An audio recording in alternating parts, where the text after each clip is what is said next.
back to the show. We're starting off with what happened yesterday. You know why? It's not just limited to one day. It's something we've been feeling for a year, and you still feel it for the next 3 years. So this conversation never really ends. 1 year into the Tinubu government, and someone will say, how far so far? Well, we have joining us on the show this morning, particularly to talk about the tech economy. It's a big one. Lots of Nigerians are getting into it, doing great stuff. So we thought, how about we bring someone who has done great things? If you want to mention top names in Nigeria's tech ecosystem, you know what, scratch that. Africa's tech ecosystem. Let's even take it up. The global tech ecosystem. This name will feature. We have joining us on the show this morning, Inyolua Aboyeji, who is founding partner, Future Africa, also co-founder, Flutterwave and Della, done great things. Inyolua, good morning. Welcome to the Morning Break. Thank you so much for having me here. You know, going through your CV sometimes can be a tricky one because you have to. It's quite rich, absolutely. And we'll get into the work you do. But let's talk about this current administration. I know there's been a lot of commentary. You got involved to a large extent in politics to the extent that you presented this administration's digital economy blueprint, as it were. But talk to us about how you felt then and how you feel now. They say what you ordered versus what you got. How are you internalizing what's going on now? Well, I mean, I like to look at my own involvement in politics really from a policy angle, right? It's just really important that people who are actually in business and executing are able to advise whatever the likely government will be, or any government, quite frankly, about what the right approach to leveraging the industry's strengths and also addressing the industry's weakness as far as national development is concerned. Right. And so that was why I had the honor of presenting, while it was still a campaign, the APC's policy manifesto for digital economy.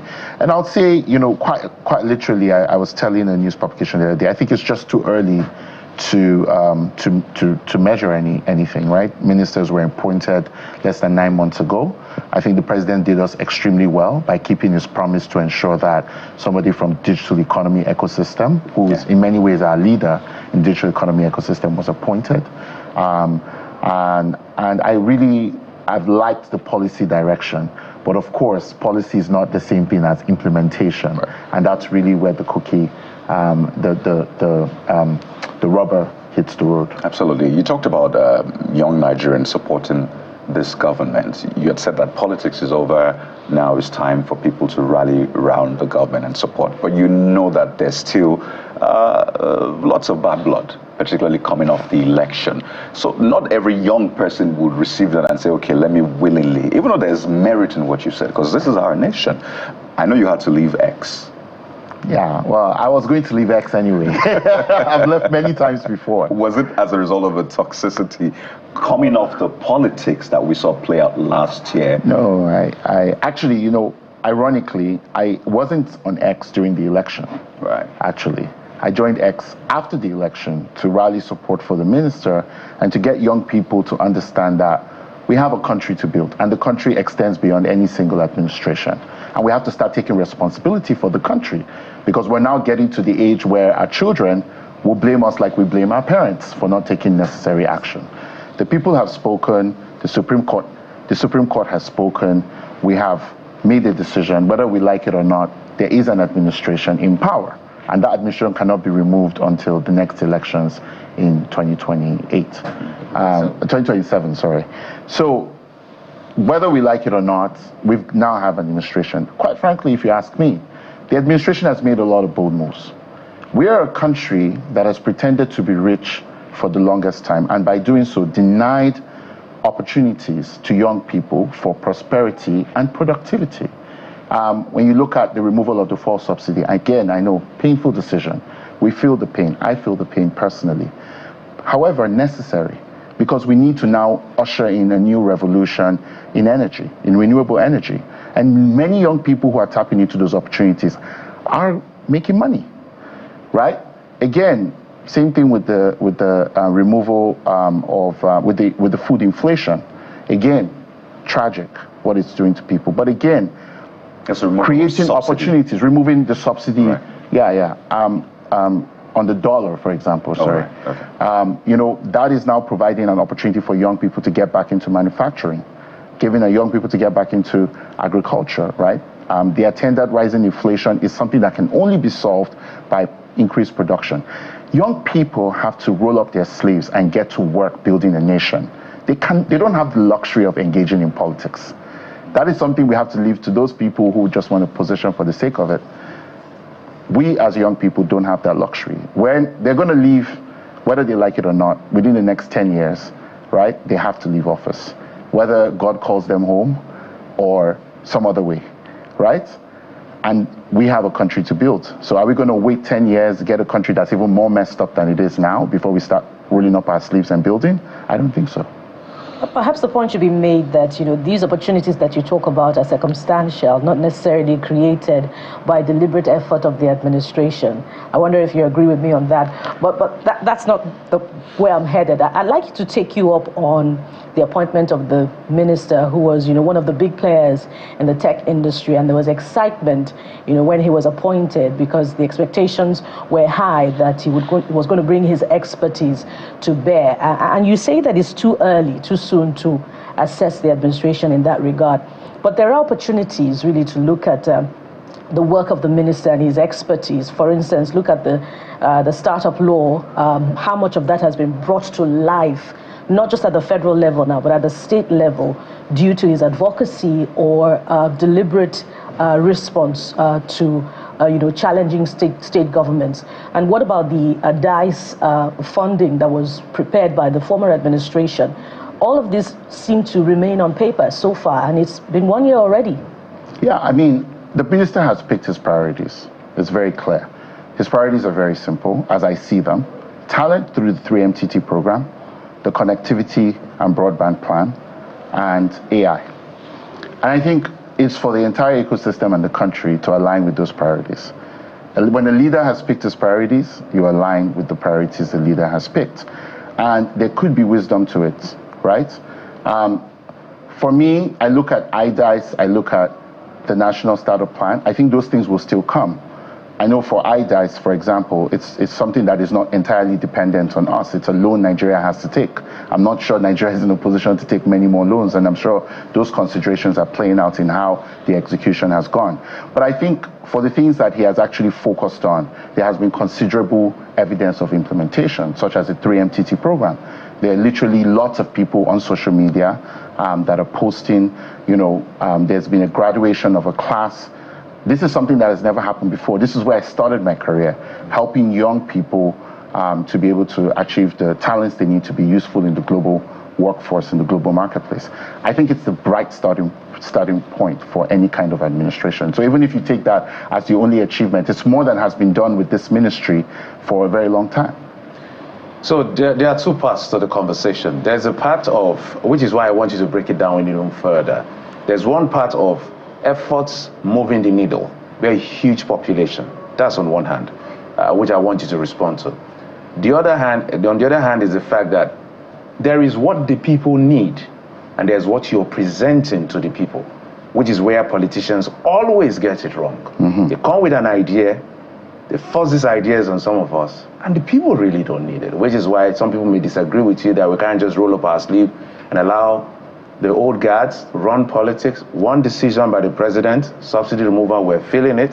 One decision by the president, we hail the Nigeria is our new national anthem. That's how powerful those positions are. And we can't just let it be. That's why young people have to rally. That's the argument. So my question is, what do we need within this system to really accelerate and scale that it will really move the needle? We need more talent. All our problems are on the other side of talent that can solve them. And that's something I continually tell our policymakers and our people. It's not about money. Nigeria can borrow as much as it likes. If we cannot chart an energy independent future because people have the skills to be able to create power from the sun, we're not going to get to electricity. If we don't have the ability to grow our own food, we're never going to get food inflation down. Everything is on the other side of knowledge. And that's why I believe that the most important decisions that this administration can make are to essentially ensure that we're investing in human capital. Everything else is a useless exercise, in my opinion. You want to spend money on roads and then import Israelis to come build the roads, or people from, I don't know, wherever to come build the roads? How are you going to do it? Chinese to come build the roads? It wouldn't work. You need to, we have a lot of young people who have no jobs. How can they participate in building a road? That is the question we need to be asking ourselves. Everything we need is on the other side of human capital. So just to follow up to that question, I listened to Kingsley Moghalu talk about gatekeepers. It's an economic term. Basically, when you have all of these natural resources and we seem to be locked in that natural resources and begin to fight around those resources, which is the cycle we found ourselves. But I'm saying that with something he mentioned, that the government of every state, for instance, has to look for a way to plug to a global agenda. Now, I'm talking this with respect to import substitution. Import substitution sometimes doesn't necessarily mean manufacture your own. It could be an element. So in terms of the tech space, when you look at the world, which is where you're operating, in the agenda of the president, he talked about tech manufacturing, looking at smartphones and all of that. Must we make our own phones to be able to be part of the system or the ecosystem, or we must look for, maybe, look at Toyota, for instance. Sorry, I mentioned names. Some of these cars, they have like 10,000 parts and all of that, and they're assembled in different parts of the world. What should we be looking at to be able to plug in? I mean, realistically, anybody who's talking about tech manufacturing is most likely really talking about tech assembly, given where we are. We don't produce silicon in this country. We don't make most of the chips in this country. We don't even have the human capital to do, which is what you always talk about. Which is, again, tech is not something that you can just make just because you can dig something out of the ground, right? You have to have the skills to actually build the tech. So I think, but however, the primary way a lot of these people are learning these things is via computers, via mobile phones, and the demand is insane.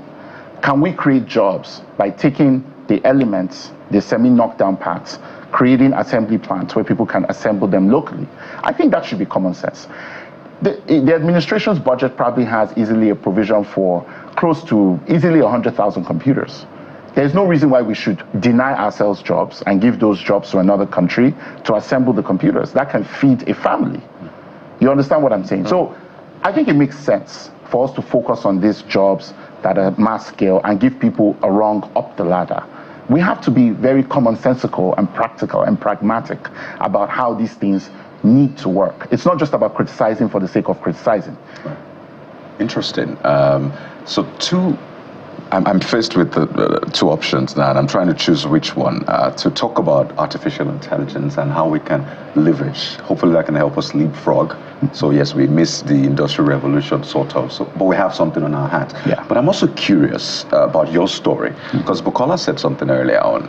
The opportunities you talked about, are they circumstantial or deliberate, as a result of deliberate efforts by government? Your story is revolutionary. It's the story people tell a lot to show what can happen with Nigeria. But was yours circumstantial, or it was as a result of a deliberate effort? Because young people will be watching and thinking, I want to be like A, for example. I want to have a unicorn eventually, and I'm working hard.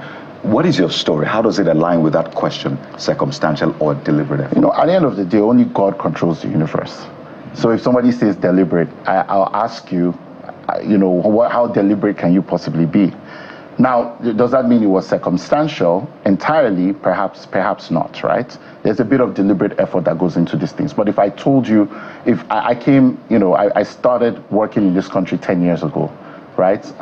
When I moved back from the University of Waterloo. You were 23 then? Yes, I was 23 then. And if somebody had told me this is where I'll be 10 years later, I'd have told you, obviously, you're a joker, right? However, by the grace of God, primarily, and then through deliberate effort and hard work and being very long-term focused and being willing to take some pretty rational risks, if you think about it, that is what led us to where we are. And that's how the world works. The opportunities you'd never create. You don't have the power to create opportunities. But here we are. We are in a situation where the country is steeped full of problems. Exactly how it was when I came back. When I was starting my first business, we failed, right? And at the time Mandela was starting, we had Ebola. At the time Florida Wave was starting, we had a currency crisis, right? After 10 years of stable exchange rates, the exchange rates went south. almost 500, right? So you started during difficulties. During very difficult times. Is that why Mandela rhymes with Ebola? Yeah, we were trying to rhyme with Mandela. But But you know, and during Move, which was another one of our ventures, we started in the middle of COVID. So we have been thrown real curveballs through no fault of our own. I do not deny that. I'm not denying the reality that these are not necessarily circumstances we planned for. But here they are, and they're not going anywhere. What are we as Nigerian youth going to do about it? You know, your story just proves my point that, you know, you took advantage of challenges. You saw, instead of the challenges, you saw opportunity, you know, and your success is due to your own effort that you wielded from within. So it wasn't as a result of a deliberate policy of the administration. And that's why I'm going to take you up again on the work of the minister, because it's an important area to explore because of what Jeffrey says about how powerful you know, policy legislation is to move the needle. You talked about the minister picking his priorities, you know, but then again, he wields influence. If you consider his work just before he became minister, his engagement with Bill Gates, you know, during that all-important entreport of meeting with young tech people, and then again, tie that to the importance of the telecom sector in galvanizing the tech space in the country. You know, but they're set to increase tariffs because of a whole gamut of regulation problems, taxes, you know, destruction of infrastructure. And they say that, look, working in this space is not realistic if they have these Herculean challenges. So my question is, as a result of all of this, how important is the action or inaction of the minister to all of these challenges? And what's he doing? And can we also assess him by some of these results that we're seeing? So I can't tell you what the minister is doing because clearly I'm not. I'm not the minister. And I want to be honest about that, right? I'm a bystander, very much like everybody else. However, I do think that the correct response to challenges is not necessarily government policy, right? I think, first of all, innovators have to get in the ring. And for me, I think there is an opportunity to innovate with the telecoms players, right? Perhaps they need to retake another look at the operating structure. They're some of the biggest gas guzzlers in this country, right? They send diesel. Why wouldn't their costs go up? Can they invest in renewable infrastructure and at least make our society a little bit more green as they do so? There are opportunities for innovation that raising prices on already impoverished and crushed Nigerians wouldn't necessarily solve. And we have to understand the pressures on the other side of these arguments. Is it necessary that MTN, a ₦1 trillion company, makes a little bit more money, right, than people who need to communicate every day just so they can get their job done because they can't go to the office every day? Actually can afford the data they need to put food on the table in a time of high inflation? I think we have to balance this argument. I'm not for, I mean, God bless MTN, God bless them, but I think they can afford a little bit of a loss and innovate their way to profit. I don't think average Nigerians can afford another rise in data costs just so they can get to work. All right. Okay. So I'll go back to the agenda. Because I always believe that you cannot judge a man for what he did not say. So we look at the books of, I call it the manifesto playbook. There's something that was said, and I want you to speak to it. Talking about broadband by 2025. The reason for this question is because if you get this, yes, issues of communication, security, election management, population management, yes, better planning, there's a lot that can happen. As a matter of fact, sometime first quarter or towards middle of between first and second quarter, we'll get the election date for the next election. Yeah. And the conversation will immediately change. Nobody, so sadly. So they say we'll ensure that the national broadband plan to deliver broadband services to 90% of the population is achieved by 2025. Was this a political statement or this is achievable? Well, look, you campaign in poetry and you govern in prose. However, like I said, it's very clear that it's a priority of the government, right? Yeah. The minister has made several pronouncements, bold pronouncements about broadband. And I know that he's actively, because I'm in touch with foreign investors, actively working on this $2 billion SPV, right, to make sure that that promise is delivered. I think it's commendable that they're even taking it seriously, because they're not the first to promise that, right? Buhari promised us broadband coverage. Jonathan promised us broadband coverage. In fact, the 2012 broadband, the broadband plan was launched in 2012. There you go. Right? So here we are, more than 10 years after the fact, and at least one person is making it a priority for them to take action. If they're late by a year, I can forgive them. Can I ask a quick follow-up to that?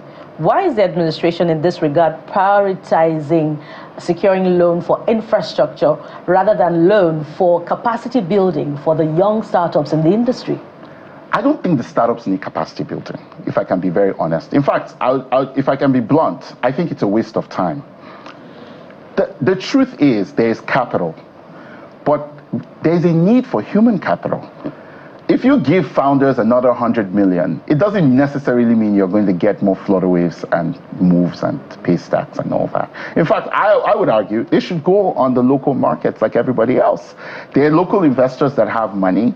If their businesses are really worth the money, they should be able to take capital from angel investors like we're going to do on Friday with Accelerate Demo Day. That's what they should do. Government should not be funding startups. Now, should they be funding young people to learn more software? Should they be funding young people to be able to be able to learn the skills, critical AI skills to contribute to the global economy? That's money well spent. But loans for startups, I think that's a bad idea. I think that's what you said about capacity building, right? To help the startups build capacity. I think that's what you 3MTT, for example, I think is trying to build capacity for the actual people who will work in the what startups. Is 3MTT for those who don't know? Fantastic. So 3MTT is a program that was announced by the minister after consultation with the industry. 3 million, with a goal of 3 million technical talent over the next 3 years, right? Right now, I think they're 3 million technical talent. Okay. Right. So right now, I think they're up to 1.8 million, right? Which is pretty impressive, if you ask me, right? And I think that program can be revolutionary. It can be as revolutionary as India's investment in IITs, which predated the outsourcing industry. Because as somebody who's been in this sector for 10 years, right? The biggest problem we've always had is our human capital interventions cannot scale without government. Right? So we did 100,000 at Andela, but that's nothing. That's a drop in the bucket. That's 100,000 talent. Yes, 100,000 talent. But that's a drop in the bucket. So we want to be, because what we're trying to deal with and solving problem here. Yeah. So when you say, for instance, what Andela did with 100,000, what kind of skills are we talking about here? Software development skills, data science skills.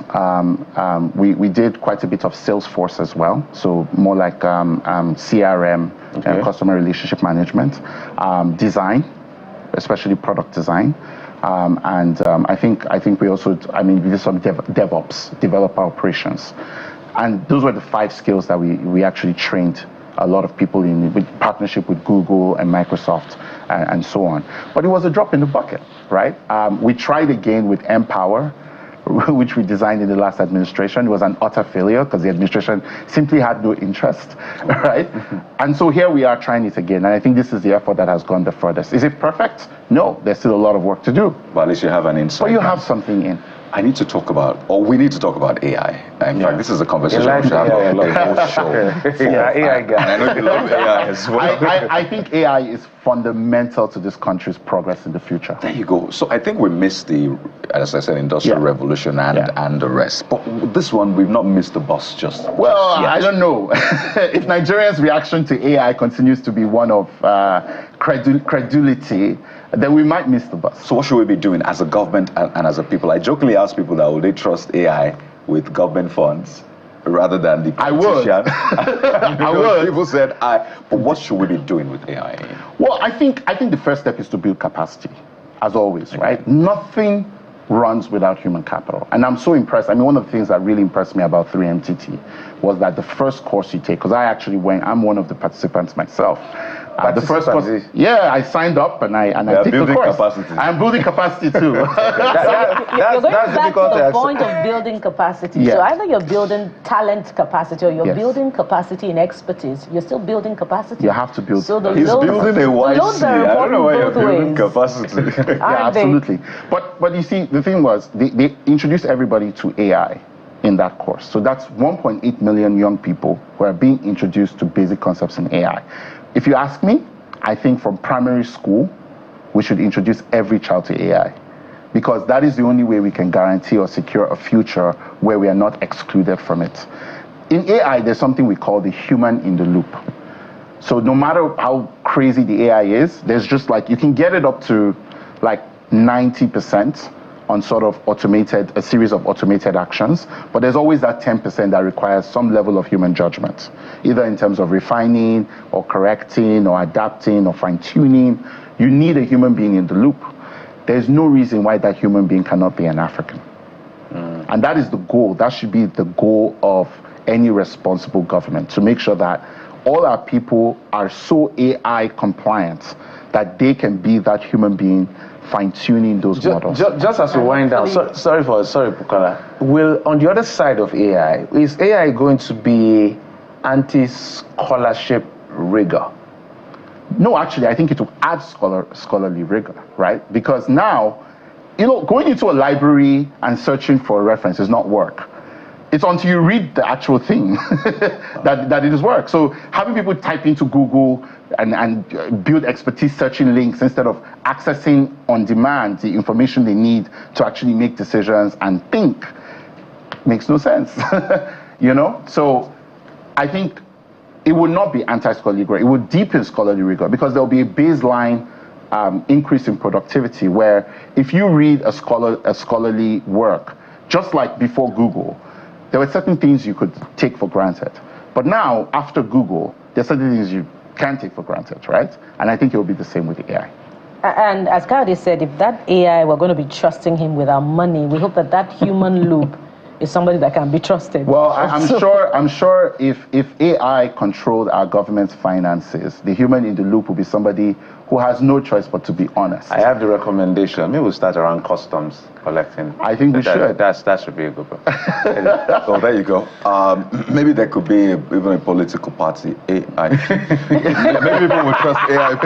But as we wind down, because this is a very important conversation, I think it's what will shape the next few years of our nation. We talked about your journey, which is quite vital. I don't know if you see more unicorns coming up under the current current realities we find ourselves. How much of them do you see coming up, and what must we do to ensure that we don't stop with you, that we keep replicating? Absolutely. I mean, we are a country that is filling to the brim with challenges, and that's the perfect time for startups, because what startups are supposed to do is up-level our general productivity by solving problems. So whether it's problems in energy, I'm seeing a lot of renewable energy companies, a lot of electric cars, whether it's problems in productivity, looking at agricultural productivity, food innovation productivity, food tech.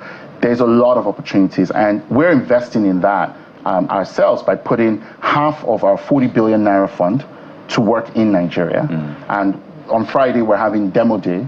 We've selected 10 startups, 6 from Nigeria, 4 from outside of Nigeria, all of whom have incredible innovations that are solving practical Nigerian problems. And we're going to go to the capital markets to raise the money. We're not asking government for a dime. Government has not sponsored us. The only government that has sponsored is the very good government of the US, who gave us a grant for us to start this work, as well as our own personal investments. So I think that there's a lot more billion-dollar companies to come. But a bunch of people have to get off Twitter, stop talking politics, roll up their sleeves, and get to work building a nation.